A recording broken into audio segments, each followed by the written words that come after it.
মাত্র এই মুভিটা দেখার কারণ হচ্ছে একটা ব্যক্তি, ক্রিস্টোফার নোলান। এই ব্যক্তি এখন পর্যন্ত যতগুলো মুভি নির্মাণ করেছে প্রত্যেকটা মুভি দেখতে গেলে আপনাকে অবশ্যই মুভিটা একবার দেখবেন, বুঝবেন না, পরবর্তীতে আবার আরো একবার দেখবেন, তবু বুঝবেন না, তৃতীয়বার গিয়ে বুঝলেও বুঝতে পারেন। এর আর ওর কাছে শুনবেন, হ্যাঁ, মুভি রিভিউ দেখবেন, ওভারঅল সব মানে এক্সট্রা আয়োজন আলোচনার মাধ্যমে শুনবেন, তারপরে বুঝবেন। ঠিক এরকম হয়েছিল আমার টেনেট মুভিটার ক্ষেত্রে। এই মুভিটা আমি দেখলাম, প্রথমে দেখা বুঝলাম না, কি ভাবতেছি কি রে ভাই, কি থেকে কি হয়ে গেল, দূর, এটা কোনো সিনেমা হইল।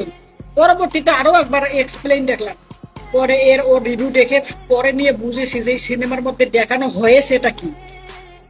ঠিক এরকম ভাবে পরবর্তীতে যে মুভি এসেছিল, প্রত্যেকটা মুভির ক্ষেত্রে তার এরকম হয়, একবার দেখে সহজে যত পাক্কা অডিয়েন্স হোক এখন বুঝতে পারে না, মুভি অনেক কয়েকবার করে দেখা লাগে তার। আর বিশেষ করে এক্সপ্লেন সহ রিভিউ সহ এগুলো তথ্য নিয়ে এরপরে বোঝা যায়। ঠিক একই ভাবে আমার এক্সপেকটেশন ছিল যে এই দা ওডিসি মুভিটায় এরকম কিছুই থাকবে, সায়েন্স ফিকশন, এরপরে সায়েন্স ফিকশন, এরপরে আপনার মনে করেন যে মনে করেন আপনার এটাকে কি বলে, science fiction, sci fi, sorry sci fi কথাটা আমি হারাই লাইছিলাম, খুঁজে বার করে আনলাম। Science fiction and sci fi movie, মনে করেন যে প্রযুক্তি নিয়ে মনে করেন এত পরিমাণে ঘাটাঘাটি, এত পরিমাণে মনে করেন যে বিষয়বস্তু তুলে ধরেন, মনে করেন দেখতেই চমক লাগে, মাথা ঘুরে যাওয়ার মতো অবস্থা। ঠিক এরকম এক্সপেকটেশন আমার তৈরি হয়েছিল এই মুভিটার ক্ষেত্রে, দা ওডিসি। তবে এই মুভিটার যে একটা গল্প থেকে নেওয়া হয়েছে, বই থেকে নেওয়া হয়েছে, তো যখন আমি এই বইয়ের সম্পর্কে জানতে পারলাম এবং বইয়ের মধ্যে যে বিষয়বস্তু রয়েছে জানতে পারলাম, তখন কিছুটা ডিসঅ্যাপয়েন্ট হয়েছে যে এরকম একটা গল্পকে কেন্দ্র করে সিনেমা নির্মাণ করবে, এটা কি আদৌ ভালো হবে।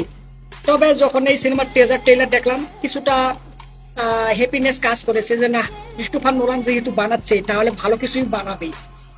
এই সিনেমাটা যখন দেখলাম ঠিক এরকম চিন্তা ভাবনা নিয়ে দেখতে বসেছিলাম, কিন্তু হয়েছেও তাই। আমার যে এক্সপেকটেশন ছিল ফুলফিল হয় নাই, যেটা আশা আকাঙ্ক্ষা ছিল ক্রিস্টোফার নোলানকে কেন্দ্র করে, এরকমটা এই সিনেমার মধ্যে ছিল না। আমি এখানে এই মুভিটা দেখে ডিসঅ্যাপয়েন্ট হয়েছি। তবে এই সিনেমাটোগ্রাফি, কালার গ্রেডিং ওভারঅল দেখতে দুর্দান্ত লাগে। আর এখানে যে মিউজিক ব্যবহার করেছিল এগুলো একদম যখন আপনি মুভিটা দেখবেন তখন আপনাকে ফিল করাবে যে আপনি মনে হচ্ছে সমুদ্রের মাঝে একটা টলারে শুয়ে বয়ে আর রয়েছেন, মানে একাই আপনি, এখানে যে ক্যারেক্টার গুলো রয়েছে, মানে করেন আপনার গল্পটা দুর্দান্ত ভাবে তুলে ধরার চেষ্টা করেছে। তবে এই গল্পের না খুব বেশি একটা জোশ নাই। ওকে, ধরেন এই সিনেমার গল্প যে বিষয়টা দেখানো হয়েছে, একটা যোদ্ধা বেশ কিছু সৈন্য নিয়ে তার রাজ্য থেকে অন্য আর একটা রাজ্যে আক্রমণ করে, কয়েক বছর যুদ্ধ চলে, তারা জিততে পারে না, তারা পরবর্তীতে একটা ষড়যন্ত্র করে এই যুদ্ধে জয়লাভ করে। এখন ষড়যন্ত্রটা কি এটা আমি বলবো না, কারণ স্পয়লার হয়ে যাবে, এটা আপনাদেরকে সিনেমাটা দেখে বুঝতে হবে। এখন তারা ওই রাজ্য যে জয় করছে, যে রাজ্যে যুদ্ধ করতে গিয়েছিল, কয়েক বছর যুদ্ধ চলছে, সেই রাজ্য থেকে যখন জয় করে নিজের রাজ্যে ফেরত আসবে, সেই সময় ঘটে যায় মনে করেন আপনার অল্প সময়ের রাস্তা বা অল্প সময়ের দূরত্বের, তাদের সময় লাগবে অল্প কিছু দিন বা কয়েক সপ্তাহ। ওকে, সেই জায়গায় 7 থেকে 8 বছর হয়ে যায়।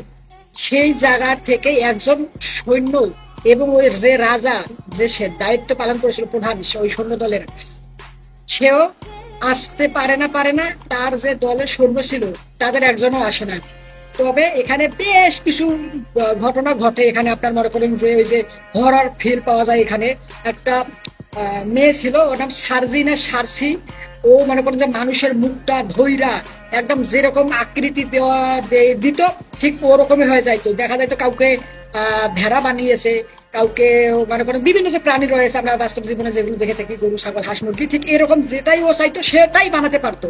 এটা দেখে আমার কাছে একদম একটা হরর ফিল পাইছে, মানে ভয় ফিল পাওয়া গেছে এই সিকুয়েন্সটার মধ্যে। বাকি ওভারঅল যত সিকুয়েন্স রয়েছে ওগুলো ভালো। আর একটা সিকুয়েন্সে গুজবাম ফিল হয়েছে, এই যে রাজা যুদ্ধে গেছিল, সে ফেরত এসেছে, অনেক কষ্টে ফেরত এসেছে নিজ রাজ্যে।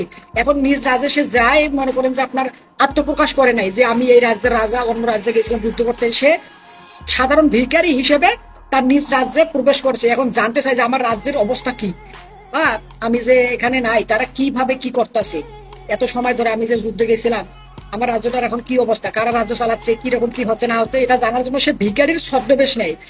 ছদ্মবেশ যে নেয়, নিয়ে সে জানতে পারে এরকম এরকম বিষয়বস্তু, কারা তার শত্রু, হ্যাঁ, কারা তার মিত্র, এই বিষয়গুলো যখন পর্যালোচনা করেন, গ্রহণ করে, মানে জিনিসটা বিবেচনা করেন, বুঝতে পারে, তখন মনে করেন যে সে এমন একটা ফন্ডি আটে নিজেকে, মনে করেন যে ওখানে একটা ইয়া দেয় যে এই কাজটা করা হোক, এই কাজটা যে করতে পারবে সেই এই রাজ্যের রাজা হবে, আর এই কাজটা শুধুমাত্র সেই করতে পারে, আর অন্য কেউ করতে পারবে না। অনেকেই চেষ্টা করে কিন্তু কেউ পারে না। সে তো মনে করেন প্রথমে একটা অ্যাটেম্প নেয়, ওটার মধ্যে ফেল করে, সবাই ডিসঅ্যাপয়েন্ট হয় যে আসলে ভিখারি তো ভিখারি, এ ভিখারিদের দিকে কিছু হবে না। তো বেশ কিছু ব্যক্তিগণ মনে করছিল যে এই হয়তো বা আমাদের রাজা। পরবর্তীতে সে সত্যিকার অর্থে আত্মপ্রকাশ করে এবং এখানে যে রিভেঞ্জটা নেয়, এই জায়গায় একটা গুজবাম ফিল হচ্ছে, হয় মারাত্মক লেভেলের গুজবাম ফিল হয়। আমি আর এই সিনেমা নিয়ে বেশি কিছু বলবো না। যেমনটা আশা আকাঙ্ক্ষা ছিল ক্রিস্টোফার নোলানকে কেন্দ্র করে, তার সিনেমা এখন পর্যন্ত যতগুলো দেখে এসেছি তার মধ্যে এটা সর্বনিম্ন স্তরে থাকবে। ওকে, এখন আপনারা হয়তোবা এমনটা বলবেন যে ক্রিস্টোফার নোলান সিনেমা আমি নেগেটিভ রিভিউ দিচ্ছি, বা এমন বাজে বাজে বলতেছি, মানে আহামরি ভালো হয়নি এমনটা বলতেছি। এমনটা আমার কাছে, আমি যে বলতেছি এর রিজন হচ্ছে আমার ওনাকে কেন্দ্র করে এক্সপেকটেশনটা বেশি ছিল, আমার আশা আকাঙ্ক্ষা স্বপ্ন ইচ্ছা বেশি ছিল যে ভালো কিছু পাবো, আরো বেশি কিছু আশা ছিল, কিন্তু সেইটা পূরণ হয়নি, যার কারণে আমি ডিসঅ্যাপয়েন্ট হয়েছি। এখন হয়তোবা আপনাদের ক্ষেত্রে বিষয়টা ডিফারেন্ট, হয়তোবা আপনারা এই সিনেমার মধ্যে যাই দেখেছেন তাতেই সন্তুষ্ট হয়েছেন, আর এখন আমার ক্ষেত্রে ডিফারেন্ট। এখন এমনটা এক একজনের এক একটা চয়েস। আপনারা অবশ্যই কমেন্ট করে জানাবেন আপনাদের কাছে এই সিনেমাটা কেমন লেগেছে। লাইক দিয়েন, শেয়ার করেন আপনার মুভি আবার বন্ধু বান্ধবদের কাছে। সম্পূর্ণ ভিডিও দেখার জন্য আপনাকে জানাচ্ছি অসংখ্য ধন্যবাদ। Thanks you very good and bye. Christopher Nolan যে এভাবে ডিসঅ্যাপয়েন্ট করলো, এইটা আমি অ্যাকসেপ্ট করতে পারলাম না। এর পরবর্তী সিনেমা যেন ধুম ধারাক্কা হয়। ওকে, এটা এরকম আশা আকাঙ্ক্ষা নিয়ে ক্রিস্টোফার নোলানের দা ওডিসি মুভি রিভিউ শেষ করে দিচ্ছি।